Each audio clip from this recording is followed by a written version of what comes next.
Hi, I'm Leonie Fennell from Ireland, and I'm here to tell you about my son Shane. Firstly, I cannot tell you how excited I am to be here today in the same room as Peter Gøtzsche and Robert Whittaker. There are actually quite a number of my heroes present here today.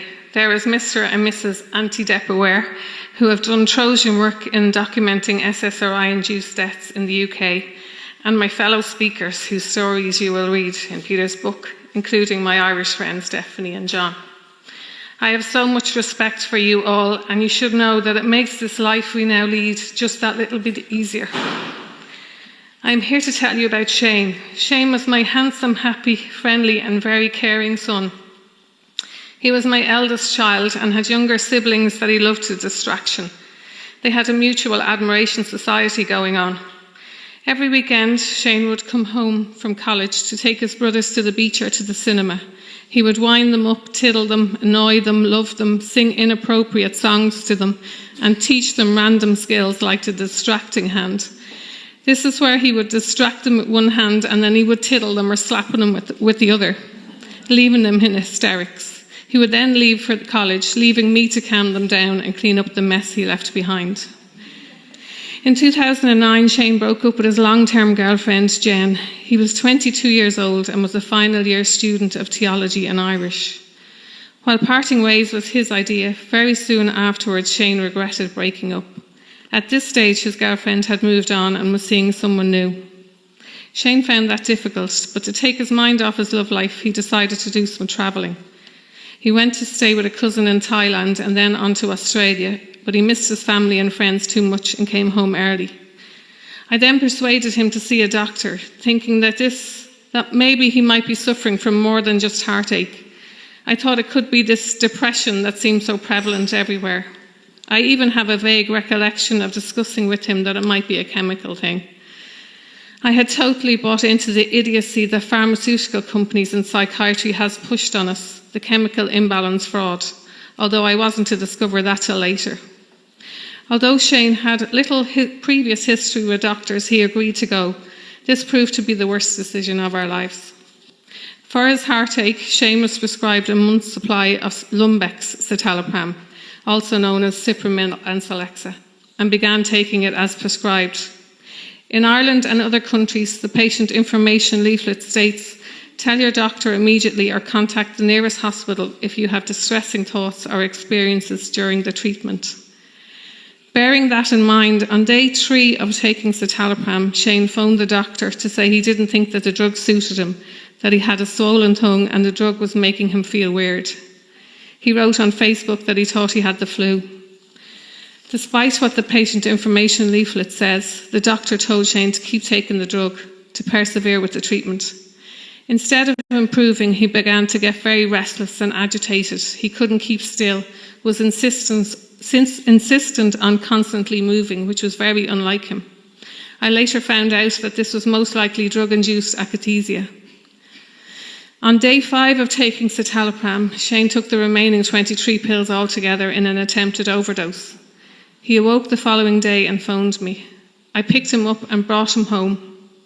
He looked and acted like a person suffering from Parkinson's disease.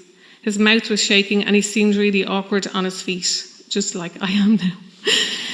I insisted that he went to see another doctor, this time our family doctor. Shane explained everything to the doctor, and again, despite what it says on the patient information leaflet, she prescribed the same drug again, albeit in a lower dose. It never occurred to me that the treatment could harm him, and I still assumed the doctor knew best. Shane took this lower dose as prescribed, but got more and more restless. On day 17 of taking citalopram, Shane, my handsome, kind, gentle son, went to the supermarket and bought a block of knives. He then went to where Jen and her new boyfriend were staying and attacked them both, killing the young man with a single stab wound. Jen and this young man's brother were also injured but survived. Shane then went into the garden and stabbed himself 19 times, ending his own life in the worst conceivable way. So that was the sum total of Shane's experience with an antidepressant. 17 days, then death. 3 doctors interacted with Shane in those 17 days, and not one diagnosed him with anything other than heartache. yet all saw no issue with prescribing him mild mind-altering drugs meant for moderate to severe depression. What followed Shane's death was equally baffling to our family. Lundbeck, the maker of citalopram, in a statement to the Irish media, denied that citalopram could cause suicide or violence. The Irish Psychiatric College collectively said the drugs are safe. Don't be ridiculous, woman, your son was at fault, not the drug. They gave statements and wrote letters in the media denying that these drugs were dangerous. What was more telling, they involved themselves before, during and after Shane's inquest. One of Ireland's leading psychiatrists, Patricia Casey, who incidentally has been a paid speaker for Lundbeck for almost a decade, turned up with her legal team uninvited at Shane's inquest, offering her services to the coroner. She said she was there on behalf of Irish psychiatry. Knowing without a shadow of doubt that the drug had caused this mammoth shift in Shane's personality, I had shamelessly prostrated myself at the mercy of world-leading psychopharmacologist and international prescription drug expert, Professor David Healy. After considerable begging on my part, he eventually agreed to do a report on Shane's case and appear as expert witness to the coroner's court, free of charge, I might add. Professor Healy testified that these particular antidepressants can cause a person to become both suicidal and homicidal. The jury then rejected a suicide verdict and returned an open verdict. Following the inquest, we were all stunned when outside the coroner's court, Professor Casey expressed her displeasure at the verdict to the waiting media. She said there were aspects of the evidence which the college took issue with. I wondered who she was representing that day, Irish Psychiatry or Lundbeck. The president of the college then made another statement to the Irish media defending SSRIs. Incidentally, through a Freedom of Information request, I found out that this internal college email was also sent from within the college to Lundbeck. Yet despite the efforts of Irish Psychiatry, the verdict still stands.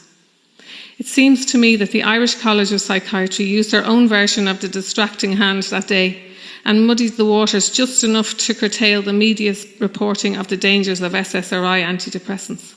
Even Shane might have been impressed. So there you have it. Have I, as Shane's mum, done enough to warn others? Have we all, as outspoken advocates for informed consent, made any impact on future generations? Have we screamed enough that the chemical imbalance that we so believed in is just plain fraud? More often than not, when I'm quoted in the Irish media on the dangers of antidepressants, I'm referred to as killer's mother says.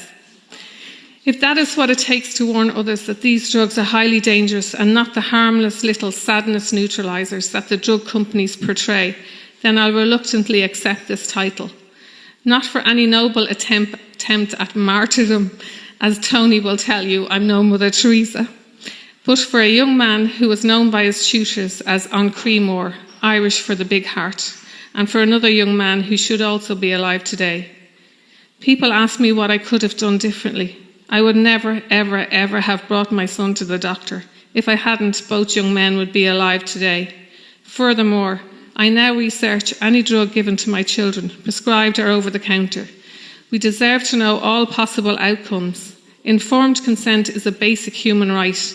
And remember, as Shane would have said, always beware of the distracting hand. Thank you so much.